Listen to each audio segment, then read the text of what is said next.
Kia ora team, Coach Ray here. I am a marathon coach who specialises in coaching beginner and recreational athletes to achieve their sporting as well as their health and fitness goals. In today's video, I'm going to take you through the course guide for the Forest Run Festival Half Marathon in Bottle Lake this coming weekend in Canterbury. So this video is for anyone running the route at Run Forest Fest Half Marathon. I'll be upfront, I have not done this half marathon and I'm not familiar with the course. But from what I've gleaned from the website and also my previous knowledge of similar events, I will help take you through some course insights, some pacing advice so you can achieve your goals, whether you're trying to achieve a sub 1 hour 30, a sub 2 hour, or somewhere in between, as well as some performance tips. So let's have a look at the course overview. Now, the race start is in the race village down here, just off Waitakere Drive. And there's two distinct loops. There's the top loop up here, which I believe you start with and follow around that way. The second loop, I'm unsure which way round you do, but regardless, between the two loops, you pass back through the race village. Make sure you check the course out and listen to the briefing so you know which way you need to go. Don't take my word for it. All I said is I suspect that that is the initial start direction, but I don't know definitively that that is reliable. So make sure you listen to the race briefing, check out any information they have beforehand at the start. General strategy for a half marathon is a nice consistent effort, a conservative start, and build your pace throughout the event, enabling you to finish strong. I don't want you racing off at the start because you're feeling good and then fading through the event. That is a surefire way to have a bad race and underperform based on your potential. A conservative start, build that pace, and have what's known as a negative split is a guaranteed way for a great race. I recommend what's known as the 1/3 pacing strategy. We break the route up or the course up into thirds of roughly 7 kilometers each. That first 7 kilometers you run at a steady pace. The second or the middle 7 kilometers you run at a faster pace. And then the final 7 kilometers is your fastest pace all the way home. Now, with the race course being the way it is, basically your 7K mark is roughly halfway back on the first loop. As you make your way out for the second loop, you'll get to the aid station at the far end of the loop, and from there you've got about, it's probably going to be slightly less, but you'll have about 7 kilometers to run to the finish line from that point. Now, if you find yourself relatively fresh on the final few kilometers, i.e. about halfway back in that second loop, then increase your effort, increase the pace, and really smash that all the way home. Those of you trying to achieve a sub 2 hour performance, you'll need to be averaging 5:51 per kilometre. Stay calm, stay steady through the early stages of the event. Focus on your cadence and your posture. Now, your posture is really important. Excuse me. As you fatigue during the race, you're going to get rounded shoulders, you're going to be hunched over a little bit more. But if you can squeeze your shoulder blades together, run nice and tall, your mouth, your airway is going to be a direct pipe straight down into your lungs for that air.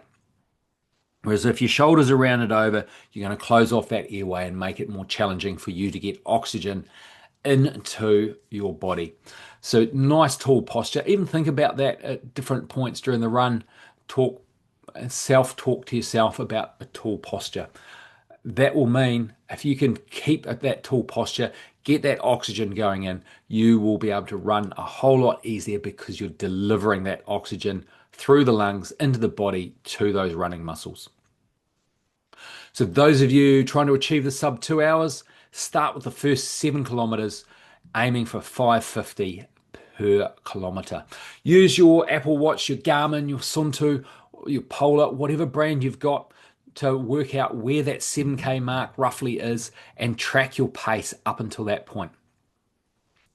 Increase your pace from there to 5 minutes 40 for the middle 7 kilometers and then run home nice and strong at a 5:30 pace to have that successful run come in 1:59 something.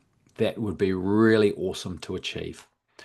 Those of you wanting to run a little bit quicker, aiming for a sub 150, you're not going to need to average 5:12 per kilometre. Don't try and bank time at the start. Stick to the pace, stick to the plan.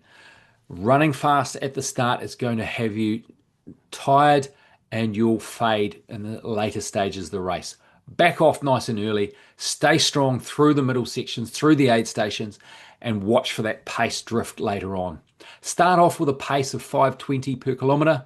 The middle section increase to 5:10 per kilometre, and then those final 7 kilometres aim for 5 minutes per K, or even a touch quicker if you can.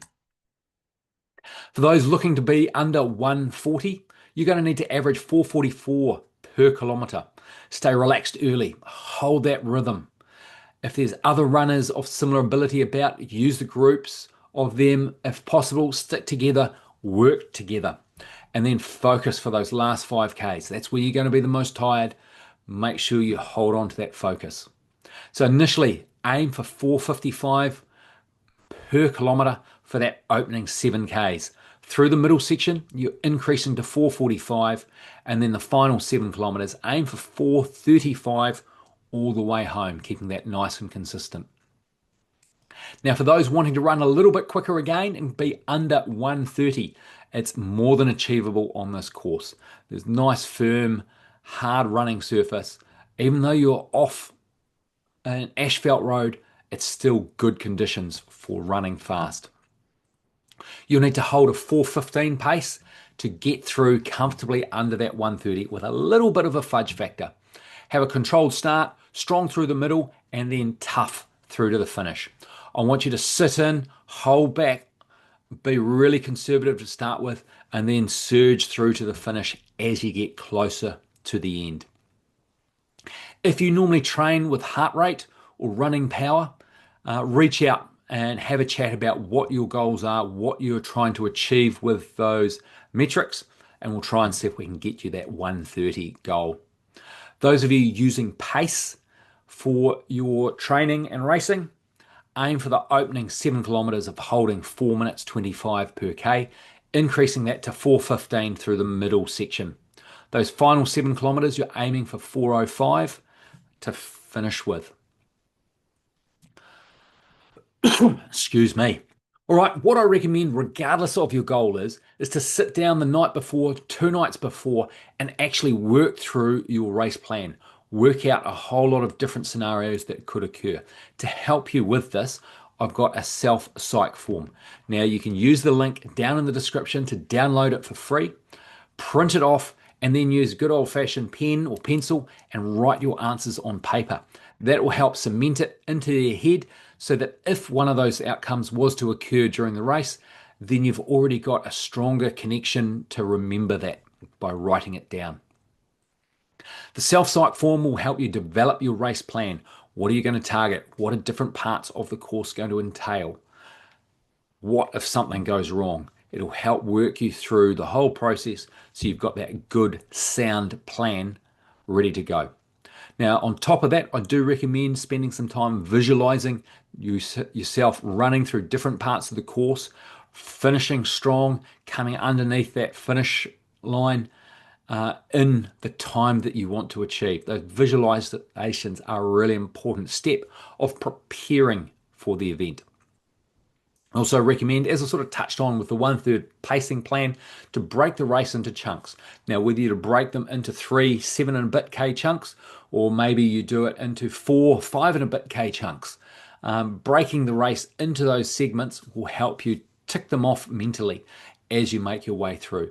Now, I don't recommend having 21 1-kilometre chunks to tick off because it starts getting too many of them and it's hard to keep track of.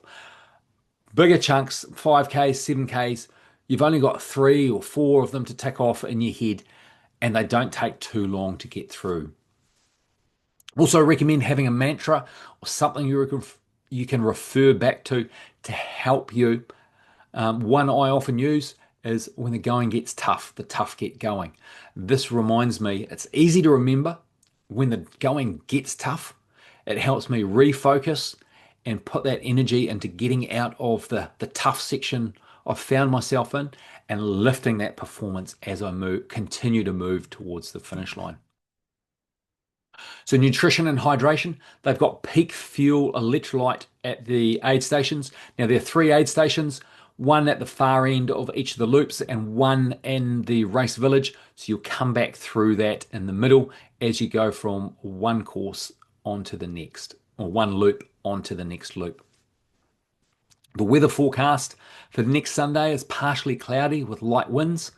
It's going to be an overnight low of 1 degree. So it could be a very chilly start for the race start and a high of 12. So it's going to be nice, mild conditions later on in the day with light winds, slightly cloudy. It's not going to be too hot. It's going to be perfect for running, especially when you're in the forest sections. Just going back to the aid stations, they don't have cups. You need to bring your own cup or own bladder. You can refill your bladder around the route and drink from that as you make your way around. So make sure you either take a little wee portable cup, camping cup, and you can just get your drink on the go. The silicon-based collapsible cups are a really great type of cup to use in events like this. It collapses down into next to nothing, weighs next to nothing, and it's easy to carry.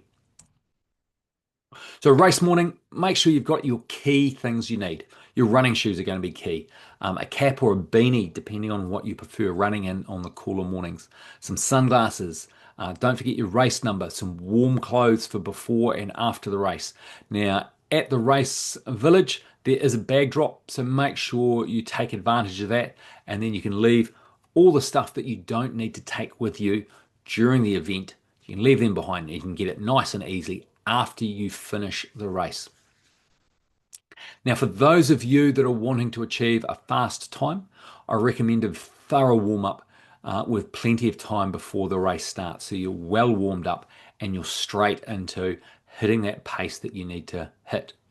Those of you with more recreational goals, a basic warm-up, maybe 10 minutes jogging before the race briefing, and then use those first few kilometers to build into it and complete the warm-up process. Start time is at 8:30, so make sure you're on the start line ready to go about 20 past 8 for the race briefing. Make sure you also go to the toilet and are thoroughly warmed up before 8:20, so that way you're not rushing to get to the start line and missing half the briefing because you're either out doing your warm-up or in the queue for the toilet. As you make your way through the loops and on the second loop, making your way back, those final 2 to 3 kilometers, that's going to be the time to dig deep and push through, increasing your pace if you can, just digging deep and holding consistent if you're very tired and fatigued at that point. So on the second loop, on your way back, just start digging deep, lifting that pace if you can. And then with 1K to go, you should be starting to hear the finish line, the party atmosphere there as you make your way back. Really start pushing and giving it everything you've got at that point. Use the aid stations as your reference points as to where halfway through the loop is. They're a good measure for that. So if you want to smash your next half marathon having gone well, or maybe you didn't go well due to lack of training or something at the Forest Run Fest, I've got a few options for you. So I've got my project series of training plans and project 2 hours, project 150, 140 and 130, depending on what your goals are.